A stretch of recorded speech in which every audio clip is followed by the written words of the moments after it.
കുട്ടികളൊക്കെ ഒരു ഹൈസ്കൂളിലൊക്കെ എത്തുമ്പോഴത്തേക്ക് പേരൻസിനൊക്കെ ഭയങ്കര വറിയാണ്. ഇവരുടെ കരിയർ എന്തോ, ഇവർക്ക് എന്ത് ജോലി കിട്ടും, ഇവർ ഏത് കോച്ചിങ്ങിന് വിടണം, ഏതൊക്കെ വിഷയത്തിൽ ഇവർക്ക് അഡീഷണൽ ട്യൂഷൻ കൊടുക്കണം, ഇങ്ങനെയൊക്കെയുള്ള ഒത്തിരി കാര്യങ്ങളിൽ നമ്മളിങ്ങനെ വറീഡാവുന്നു. വറീഡാക്കാനായിട്ട് മാർക്കറ്റിൽ ഇങ്ങനെയുള്ള കോച്ചിങ് സെൻറ്ററുകളും ട്യൂഷൻ സെൻറ്ററുകളും അതുപോലെയുള്ള സംവിധാനങ്ങളും അതുപോലെ പല കോഴ്സുകളുടെ അഡ്വർടൈസ്മെൻറ്റുകളും ഒക്കെ നമ്മളെ ഇങ്ങനെ ഭയങ്കരമായ ഒരു ബേജാറിലേക്ക് നയിക്കുന്ന ഒരു മാർക്കറ്റ് കണ്ടീഷനുള്ള ഒരു കാലാവസ്ഥയുള്ള ഒരവസ്ഥയിലാണ് നമ്മുടെ രാജ്യം മുമ്പോട്ട് പോകുന്നത്. തീർച്ചയായിട്ടും ഈ കലക്കവെള്ളത്തിൽ മീൻ പിടിക്കാനിരിക്കുന്നവരുടെ ഇരയായി മാറാൻ മാതാപിതാക്കൾ ശ്രമിക്കരുത്.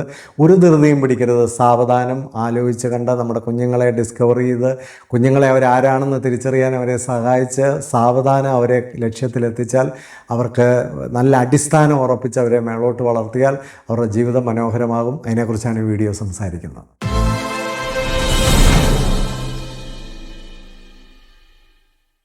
നമ്മുടെ രാജ്യത്തെ ഏറ്റവും വലിയൊരു ബിസിനസ്സാണ് ഈ കോച്ചിങ് ബിസിനസ്. എന്തെങ്കിലുമൊക്കെ കുട്ടികളെ ആക്കി തീർക്കാനായിട്ട് കോച്ച് ചെയ്തെടുക്കുന്ന ചില ഫാക്ടറികളൊക്കെ നമ്മുടെ രാജ്യത്ത് വളരെയധികം ഉണ്ട്. അതിലേറ്റവും പ്രധാനമാണ് ഈ നീറ്റ്, JEE ഇങ്ങനെയൊക്കെയുള്ള കോച്ചിങ് സെൻറ്ററുകൾ. ഇനി ഏതെങ്കിലുമൊക്കെ ഫീൽഡുകൾ ഒന്ന് എമർജ് ചെയ്ത് വരുന്ന കണ്ടാൽ അതിന് ചുറ്റുമെല്ലാം കോച്ചിങ് സെൻറ്ററുകൾ ആരംഭിക്കും. അല്ലെങ്കിൽ അത്തരം കോച്ചിങ് അവൈലബിലിറ്റി കൂടുതലായിട്ടും ഉണ്ടായി വരും. ഇത് ഇന്ത്യയിൽ മാത്രമല്ല, മലയാളികൾ എവിടെയൊക്കെയുണ്ട്. ഇപ്പോൾ മിഡിൽ ഈസ്റ്റിലേക്ക് നോക്കിയാൽ അവിടെയെല്ലാം ഇതിനുള്ള സംവിധാനങ്ങൾ ഒരുങ്ങുന്നു. അമേരിക്കയിൽ പോലും, ഞാനിപ്പോൾ മനസ്സിലാക്കുന്നത് അമേരിക്കയിൽ പോലും ഇങ്ങനെയുള്ള കോച്ചിങ്ങും അമിതമായ ട്യൂഷൻസും ഒക്കെ ഓൺലൈൻ സംവിധാനങ്ങളും ഒക്കെ ഭയങ്കരമായിട്ട് ഒരുങ്ങുകയാണ്. കാരണം എവിടെ ഇന്ത്യക്കാരുണ്ടോ അവിടെയെല്ലാം ഈ കുട്ടികളെ സംബന്ധിച്ചുള്ള വറീസ് ഒരുപാട് കൂടുതലാണ്. ഇതൊരു ഇന്ത്യൻ സൈക്കേ ഇഷ്യൂ ആണെന്ന് തോന്നുന്നു. എന്തായാലും വളരെ പ്രധാനമായി മനസ്സിലാക്കേണ്ട ഒരു കാര്യം, പേരൻസ് എല്ലാം മനസ്സിലാക്കേണ്ട ഒരു കാര്യം എന്താണെന്ന് ചോദിച്ചാൽ 10-20 വർഷങ്ങൾക്ക് മുമ്പ് വരെ റിലവൻ്റായി നിന്ന ഒരു കരിയർ സാധ്യതകളൊന്നും ഇനി അങ്ങോട്ട് റിലവൻ്റ് ആകണമെന്നില്ല. രണ്ടാമതായിട്ട് ഏത് രംഗത്ത് നമ്മൾ പഠിച്ചാലും ആ കരിയർ ഒരു 10 വർഷത്തിന് മേളോട്ടൊന്നും ആർക്കും ഒരു രംഗത്ത് അങ്ങനെ തന്നെ നിന്ന് പോകാനായിട്ട് സാധിച്ചു എന്നൊന്നും വരില്ല. ഒരു ഒബ്സലീറ്റ് ആവുന്ന ഒരു നേച്ചർ വളരെ ഫാസ്റ്റായിരിക്കും. അതിൻ്റെ ഒരു സൈക്കിൾ വളരെ ഫാസ്റ്റായിട്ടായിരിക്കും ഇനി കറങ്ങാൻ പോകുന്നത്.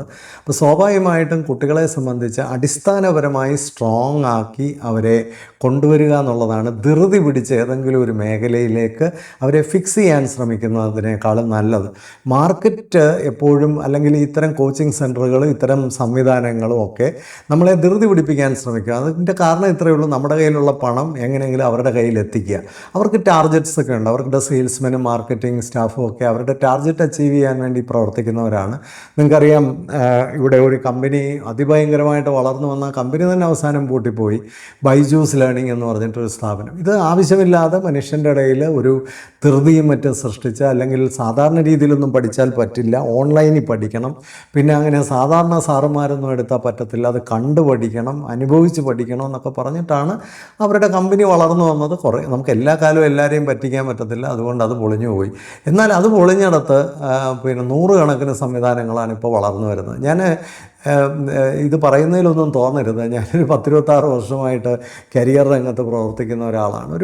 ഒരു എന്താ പറയുക, കരിയർ രംഗത്തെ ഒരു ഫസ്റ്റ് എയ്ഡ് ലെവലിൽ പ്രവർത്തിക്കുന്ന ഒരാളാണ്. സാധാരണക്കാരായ ആൾക്കാർക്ക് കരിയറുമായി ബന്ധപ്പെട്ട വിഷയങ്ങളൊക്കെ അവരുടെ ഇടയിൽ പറഞ്ഞു കൊടുക്കുക എന്നുള്ളൊരു ലെവലിൽ. പക്ഷേ ഈ 10-26 വർഷങ്ങളിലൊക്കെ ഞാൻ മനസ്സിലാക്കിയതായ ഒരു ഡീപ്പായിട്ടുള്ള ഒരു അണ്ടർസ്റ്റാൻഡിംഗ് ഉണ്ട് ഈ രംഗത്ത്. ഇന്നിപ്പോൾ പുതിയ ഒരുപാട് കരിയർ കൗൺസിലേഴ്സൊക്കെ വന്നിട്ടുണ്ട്.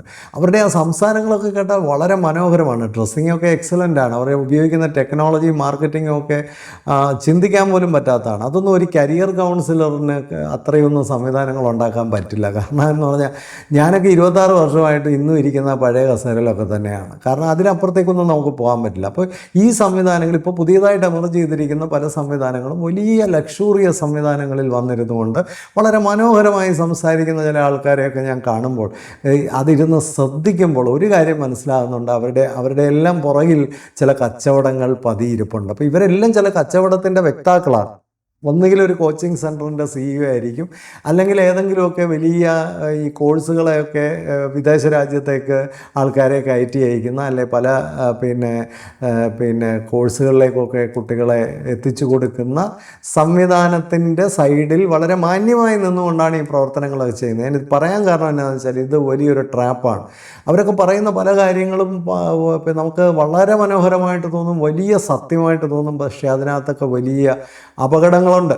അത് ഞാൻ ഈ പറയുന്ന കാര്യങ്ങളൊക്കെ കേൾക്കുമ്പോൾ മനസ്സിലാവും. ഒന്നാമത്തെ എനിക്ക് പേരൻസിനോട് പറയാനുള്ളത്, ഒരിക്കലും ധൃതി പിടിക്കരുത്. കാരണം ഈ ധൃതി പിടിച്ച് കുട്ടികളെ ഏതെങ്കിലും ഒരു രംഗത്ത് കൊണ്ടുപോയി ഫിക്സ് ചെയ്ത് അത് അവർക്ക് ചേരാതെ പോയി കഴിഞ്ഞാൽ അവരുടെ ലൈഫ് പോയി, സമയം പോയി, പണം പോയി, എല്ലാം പോയി.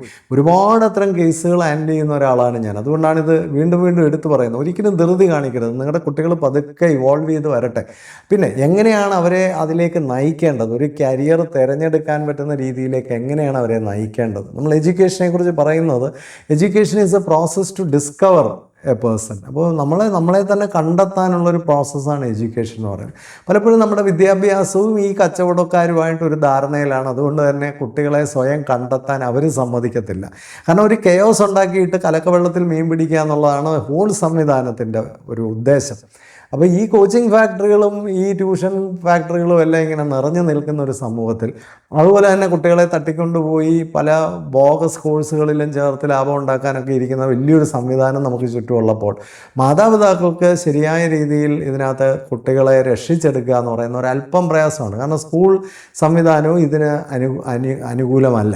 അപ്പോൾ എന്താണ് ചെയ്യേണ്ടത്? പേരൻസിനോടാണ് എനിക്ക് ഈ വീഡിയോയിലൂടെ സംസാരിക്കാനുള്ളത്. ഒന്നാമത്, കുട്ടികൾ ഏതെങ്കിലും ഒരു കാര്യത്തിൽ ഭയങ്കരമായി എനിക്കത് വേണം അത് വേണം എന്നൊക്കെ പറയുമ്പോൾ, ഇപ്പം തന്നെ എന്നെ വിളിച്ചത് എനിക്ക് വളരെ പ്രിയപ്പെട്ട ഒരു കുട്ടിയാണ്. അവളുടെ മകളുടെ കാര്യം, അവൾ +2 കഴിഞ്ഞു. അപ്പം നീറ്റിന് പോയേ പറ്റുള്ളൂ. നീറ്റിന് പഠിക്കാൻ പോകണം, കുട്ടിയുടെ ആഗ്രഹമാണ്. കാരണം നമ്മൾ പത്രമൊക്കെ എടുത്തു കഴിഞ്ഞാൽ ഫ്രണ്ട് പേജ് മുഴുവൻ നീറ്റാണ്, കേൾക്കുന്നത് മുഴുവൻ നീറ്റാണ്. ഇനി നീറ്റിന് പോകുന്ന ആൾക്കാരൊക്കെ വലിയ ഏതാണ്ടാണെന്നൊക്കെയുള്ള ധാരണ ഇതെല്ലാം കുട്ടികളിൽ ഇങ്ങനെ നിറഞ്ഞു നിൽക്കുകയാണ്. ഒരു സൊസൈറ്റി മുഴുവൻ നീറ്റ് എന്ന് പറയുമ്പോൾ അതിനെതിരെ പോകാൻ കുട്ടികൾക്ക് ധൈര്യം ഉണ്ടായില്ല. പേരൻസ് ഇവിടെ ശ്രദ്ധിക്കേണ്ട ഒരു കാര്യം, is it A matter of passion or emotion? ഒരു പാഷൻ കൊണ്ടാണോ ഒരു കുട്ടി അങ്ങനെ പറയുന്നത്, അതോ ഒരു ഇമോഷൻ കൊണ്ടാണോ പറയുന്നത്? ഇതാണ് ആദ്യമായിട്ട് ചിന്തിക്കേണ്ട ഒരു കാര്യം. ഏത് രംഗത്തേക്ക് എനിക്ക് ഡിസൈൻ പഠിക്കണം, അല്ലെങ്കിൽ എനിക്കൊരു ആർക്കിടെക്റ്റ് ആകണമെന്നൊക്കെ പറയുമ്പോൾ, is there any reality around that dream? അതാണ് ചിന്തിക്കേണ്ടത്. അതൊരു പാഷനാണോ?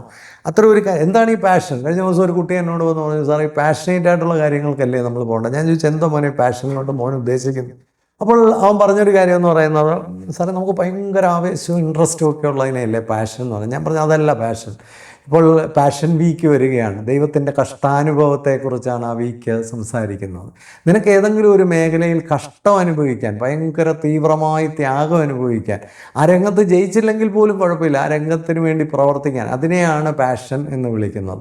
അങ്ങനെ ഒരു കുട്ടിക്ക് ഭയങ്കരമായ തീവ്രമായ ലക്ഷ്യമുണ്ട് ഒരു രംഗത്ത് പോകാൻ, തീർച്ചയായിട്ടും ആ കുട്ടിയെ പറഞ്ഞു വിടുന്നതിനകത്ത് വലിയ തെറ്റൊന്നുമില്ല. അപ്പോഴും വേറെ ചില കാര്യങ്ങളൂടെ ചിന്തിക്കേണ്ടതായിട്ടുണ്ട്. എന്തായാലും അവിടെ ഒരു 50% ആ കാൻഡിഡേറ്റ് ഓക്കെയാണ്. ഇതങ്ങനെയല്ല, ഇമോഷനാണ്. എന്താണ് ഈ ഇമോഷൻ? പൊതുവേ മെൻ്റൽ ഹെൽത്ത് കുറഞ്ഞിരിക്കുന്ന, വൈകാരികമായി കുറഞ്ഞിരിക്കുന്ന ആൾക്കാർക്ക് ഒരുപാട് ഫോൾസ് പ്രസ്റ്റീജ് കാണും, ദുരഭിമാനമാണ്. ഇതൊക്കെ ഇങ്ങനെയൊക്കെയുള്ള വലിയ വലിയ കാര്യത്തിനൊന്നും പോയില്ലെങ്കിൽ നാട്ടുകാരെന്ത് വിചാരിക്കും, മറ്റുള്ളവരെന്ത് വിചാരിക്കും എന്നൊക്കെ വിചാരിച്ചിട്ട് ഇങ്ങനെയുള്ള കാര്യത്തിനൊക്കെ പോകാൻ ശ്രമിക്കുകയാണ്. അപ്പോൾ ഇത് നമ്മൾ തിരിച്ചറിയണം.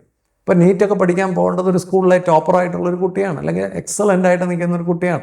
അങ്ങനെയുള്ളവർ മാത്രം നീറ്റ് പഠിക്കാൻ പോയാൽ ഇവിടുത്തെ കോച്ചിങ് സെൻറ്ററുകളിൽ 70% സെൻറ്ററും പൂട്ടേണ്ടി വരും. അപ്പോൾ അത് ഇപ്പോൾ മാർക്കറ്റിന് അതൊരിക്കലും സഹിക്കാൻ പറ്റത്തില്ല. അതുകൊണ്ട് മാർക്കറ്റ് എന്താണ് ചെയ്യുന്നത്? ഈ 50% കിട്ടുന്ന കുട്ടിയും കൂടെ അതിനകത്ത് കയറ്റാനാണ് ശ്രമിക്കുന്നത്. ഇവിടെയാണ് പേരൻസ് ചിന്തിക്കേണ്ടത്. വെറുതെ ക്രാഷ് കോഴ്സ് എന്നൊക്കെ പറഞ്ഞ് കുട്ടികളെ വിട്ടേക്കാണ്. എന്ത് കാര്യത്തിനാണ്? ആ സമയത്ത് ആ കുട്ടി പോയിട്ട് ഒന്ന് ചെസ്സ് കളിക്കാൻ പഠിച്ചാൽ ഇതിനേക്കാളും നല്ല കാര്യമാണ്. ആ സമയത്ത് ആ കുട്ടി പോയൊരു കോഡിങ് പഠിച്ചിരുന്നതിൽ ഇതിനേക്കാൾ നല്ലതാണ്, പാട്ട് പാടാൻ പഠിച്ചിരുന്നതിൽ അതിനേക്കാൾ നല്ലതാണ്, ആഹാരം ഉണ്ടാക്കാൻ പഠിച്ചിരുന്നതിനേക്കാൾ നല്ലതാണ്. ബേസിക് ലൈഫ് സ്കില്ല് പോലും കുട്ടികൾക്കില്ല. പക്ഷേ എല്ലാവരും ക്രാഷ് കോഴ്സ്, ആ കോഴ്സ്, ഈ കോഴ്സ് എന്ന് പറഞ്ഞു. ഇപ്പോൾ എന്നെ പോലുള്ള ആൾക്കാർ സംസാരിക്കുമ്പോൾ, സാറിന് എല്ലാവരും വലുതാകുന്നത് ഇഷ്ടമല്ല, അതുകൊണ്ടാണ് ഇങ്ങനെ പറയുന്നത്. അങ്ങനെ ചിന്തിച്ചിട്ട് വല്ല കാര്യമുണ്ടോ? നിങ്ങളുമായിട്ട് ഒരു വൈകാരികമായ അടുപ്പമോ ഒന്നുമില്ലാത്ത ഒരാളാണ്. വളരെ ഓപ്പണായിട്ട് പറയുകയാണ്. ഞാൻ ദിവസവും അനുഭവിക്കുന്ന കേസുകൾ കണ്ടിട്ടാണ് ഇത് പറയുന്നത്. അപ്പോൾ ഏറ്റവും പ്രധാനം പാഷൻ ഉണ്ടോ. രണ്ടാമത്തേത് എബിലിറ്റിയാണ്. ബാക്കി ഒരു 30% ഒരാൾ എബിലിറ്റിയാണ്. പാഷൻ മാത്രം പോരാ, ഏബിളായിരിക്കണം, വളരെ ഏബിളായിട്ടുള്ള. അപ്പോൾ അതിനുള്ള എബിലിറ്റി എന്താണ്? ഇപ്പോൾ നീറ്റ് പഠിക്കാൻ പോകുന്ന ഒരു കുട്ടി സയൻസും മാത്സും ഒക്കെ എക്സലൻ്റ് ആയിട്ട് പഠിക്കുന്ന ഒരു കുട്ടിയായിരിക്കണം. പല കുട്ടികൾക്കും അറിയില്ല കണക്കിൻ്റെ ഇമ്പോർട്ടൻസ്. ഫിസിക്സ് മുഴുവൻ കണക്കാണ്, കെമിസ്ട്രിയിൽ കണക്കാണ്. കണക്കില്ലാതെ ഒന്നും നമുക്ക് നീറ്റിൻ്റെ എക്സാം ഒന്നും ക്വാളിഫൈ ചെയ്യാൻ പറ്റും. മാത്രമല്ല, ഒരു കണക്കെന്ന് പറയുന്ന ഒരു ഇൻ്റലിജൻസാണ്. ആ ഇൻ്റലിജൻസാണ് നീറ്റ് പോലുള്ള ഒരു എക്സെപ്ഷണൽ പരീക്ഷയിൽ നമ്മളെ വളരെ എക്സെപ്ഷണലായിട്ട് ഉയർത്തി നിർത്തേണ്ടത് കണക്ക് തന്നെയാണ്. അപ്പോൾ കണക്കുണ്ടായിരിക്കണം. ഇത് പല കുട്ടികളും കണക്ക് പഠിച്ചിട്ട് പോലുമില്ല. അങ്ങനെയുള്ള കുട്ടികൾ പിന്നെ ആ ബയോളജിയുടെയും കെമിസ്ട്രിയുടെയും ഫിസിക്സിൻ്റെയും ഒക്കെ നിലവാരം എന്താണ്?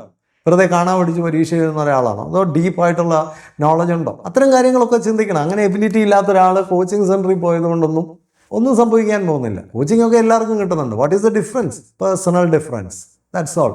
വ്യക്തിപരമായിട്ടുള്ള ഡിഫറൻസ് ആണ് യഥാർത്ഥ ഡിഫറൻസ് എന്ന് പറയുന്നത്. മൂന്നാമത്തേന്ന് പറയുന്നത് സ്കിൽസാണ്. ആ കുട്ടിക്ക് ആ ഒരു പരീക്ഷാ സംവിധാനവുമായിട്ട് പൊരുത്തപ്പെടാൻ, ഒരു പുതിയ സ്ഥലത്ത് പോയി ഒറ്റയ്ക്ക് അങ്ങനെ ഒരു സ്ഥലത്ത് ജീവിക്കാൻ, മറ്റു കുട്ടികളുമായിട്ട് സഹവസിക്കാൻ, നല്ല കോമ്പറ്റീഷൻ നേരിടാൻ, അതിന് വേണ്ട സൈക്കോളജിക്കൽ, ഇമോഷണൽ, ഇങ്ങനെയൊക്കെയുള്ള ഒത്തിരി കാര്യങ്ങളാണ് സ്കിൽസ് എന്ന് പറയുന്നത്. അപ്പോൾ ഇതെല്ലാം ഉണ്ടായിരിക്കണം.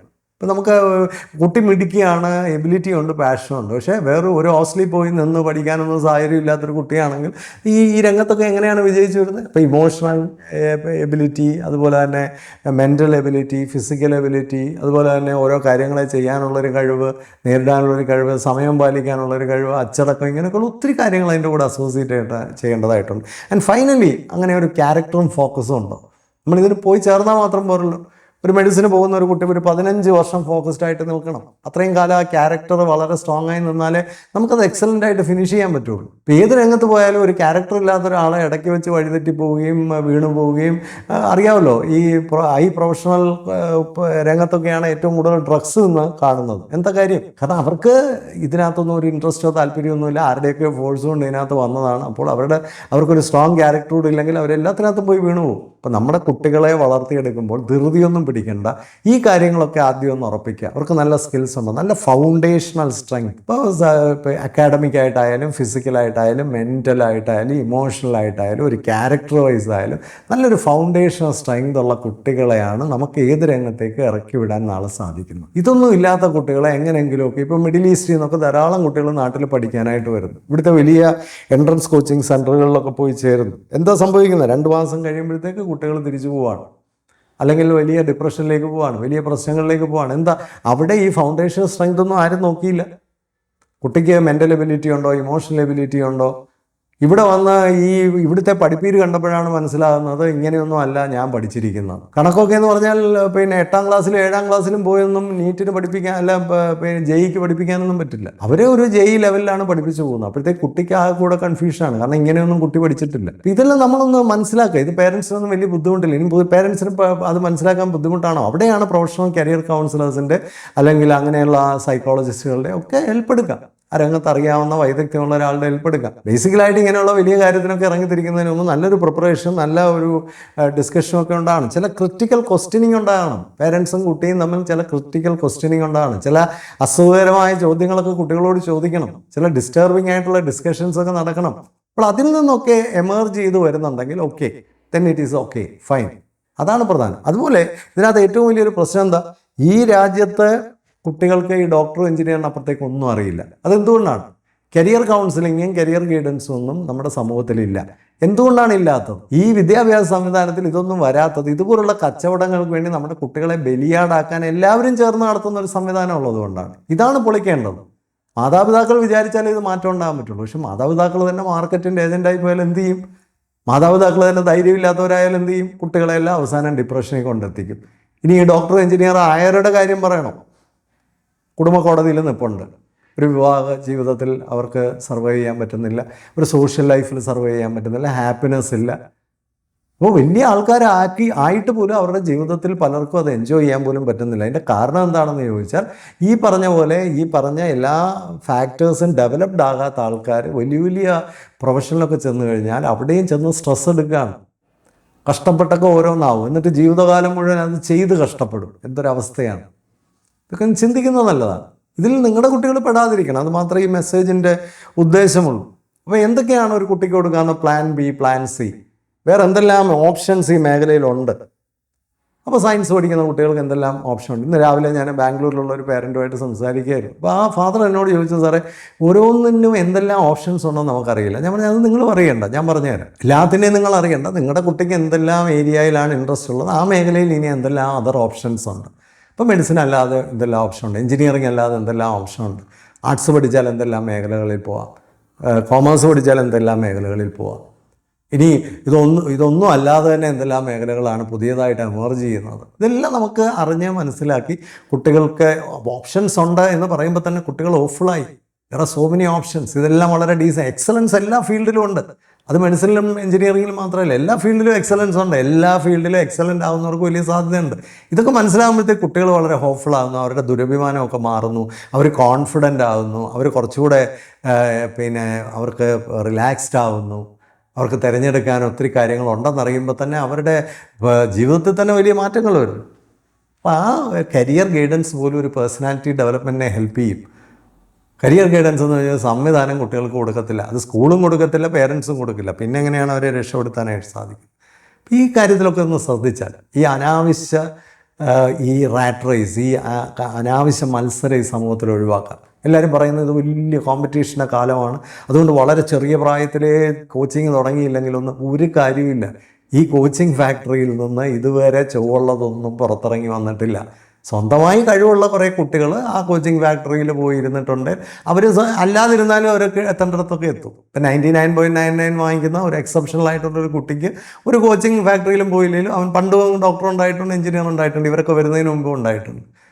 പിന്നെ ഒരു അല്പം കുറവൊക്കെ ഉള്ള കുട്ടികളെ ഒരു കോച്ചിങ്ങിലൂടെ ചിലപ്പോൾ ഒരു മികവുള്ള ഒരാളാക്കാൻ പറ്റും. പക്ഷേ തീരെ എബിലിറ്റി ഇല്ലാത്ത, തീരെ കഴിവില്ലാത്ത, അല്ലെങ്കിൽ തീരെ അതിന് വേണ്ട ആറ്റിറ്റ്യൂഡോ ക്യാരക്ടറോ ഇല്ലാത്ത കുട്ടികളെ ഒന്നും ഇതിലൂടെ ഒന്നും രക്ഷപ്പെടുത്താമെന്ന് വിചാരിക്കേണ്ട. ഇനി അങ്ങനെ അബദ്ധത്തിൽ ഈ കോച്ചിങ് ഫാക്ടറിയിലൂടെ ആരെങ്കിലുമൊക്കെ എന്തെങ്കിലുമൊക്കെ ആയിട്ടുണ്ടെങ്കിൽ അവർ ഓരോ രംഗത്തും എങ്ങനെയാണ് പിന്നീട് നിന്നിട്ടുള്ളതെന്നൊക്കെ നമ്മൾ കണ്ടുകൊണ്ടിരിക്കുകയാണ്. പഴവും പ്ലാസ്റ്റിക്കും പോലെ അവിടെയൊക്കെ വളരെ പരിതാപകരമായിട്ടിരിക്കുന്നത് നമ്മൾ കണ്ടിട്ടുണ്ട്. മനസ്സിലായില്ലേ? അപ്പോൾ അതുകൊണ്ട് ഈ കോച്ചിങ്ങും എല്ലാം ഇവർ കാണിക്കുന്ന ഈ ധൃതി, ഞാനിത് പറയുമ്പോൾ ഒരുപാട് കച്ചവടങ്ങൾക്ക് ഇത് എതിരാണ്, നിവൃത്തിയില്ല, പറയാതിരിക്കാൻ നിവൃത്തിയില്ല. ഈ കച്ചവടമല്ല നമ്മുടെ ലക്ഷ്യം. സമൂഹത്തിലെ കുഞ്ഞുങ്ങൾ ഹാപ്പി ആവണം. ഇന്ന് ഹാപ്പി ആയിട്ടുള്ള കുഞ്ഞുങ്ങൾ ഈ സമൂഹത്തിലുണ്ടെങ്കിൽ നാളെ സമാധാനമുള്ളൊരു ലോകം തീർച്ചയായിട്ടും നമുക്ക് പ്രതീക്ഷിക്കാം. എല്ലാവർക്കും അതിനുള്ള അവസരങ്ങളുണ്ടാവട്ടെ. ഒരു വെബിനാർ പ്ലാൻ ചെയ്തിട്ടുണ്ട്. That is on 19th evening 6 PM. ഈ വെബിനാർ വളരെ കുട്ടികളിലെ ഒരു സ്മാർട്ട്നെസ് ഡെവലപ്പ് ചെയ്യുന്നതിന് വേണ്ടിയുള്ളതാണ്. കുറച്ചുകൂടെ ഒരു പോസിറ്റീവ് പേഴ്സണാലിറ്റിയായി, കുറച്ചുകൂടെ ഒരു എനർജറ്റിക് പവർഫുൾ പേഴ്സണാലിറ്റീസായിട്ട് കുട്ടികളെ എങ്ങനെ ഡെവലപ്പ് ചെയ്യാം, ഈ അവധി സമയമൊക്കെ അതിലൊക്കെ പേരൻസിന് എന്തെല്ലാം കാര്യങ്ങൾ ചെയ്യാം, കുട്ടികൾക്ക് വേണ്ടിയുള്ളതാണ്. ടീനേജ് കുട്ടികൾക്ക് വേണ്ടിയുള്ള ഒരു പ്രോഗ്രാമാണ്. കുട്ടികൾ മാത്രമല്ല, ആർക്കും താല്പര്യമുള്ളവർക്ക് ഇതിനകത്ത് ജോയിൻ ചെയ്യാം. ഇത് അടുത്ത ശനിയാഴ്ച 19th താല്പര്യമുള്ളവർക്ക് ജോയിൻ ചെയ്യാം. ഇതിൻ്റെ ലിങ്ക് ഈ വീഡിയോയിൽ തന്നെ ഉണ്ടാവും. എല്ലാവർക്കും ആശംസകൾ നേരുന്നു. കുറച്ചുകൂടെ കരിയർ കാര്യത്തിലൊക്കെ ഒരു സമാധാനത്തോടെ, ഒരു സാവധാനത്തോടെ, ധൃതി പിടിക്കാതെ, തെറ്റുകൾ വരുത്താതിരുന്ന നമ്മുടെ കുഞ്ഞുങ്ങളൊക്കെ കുറേ കൂടി മനോഹരമായി ഫിനിഷ് ചെയ്യപ്പെടും. എല്ലാവർക്കും ആശംസകൾ. Happy living.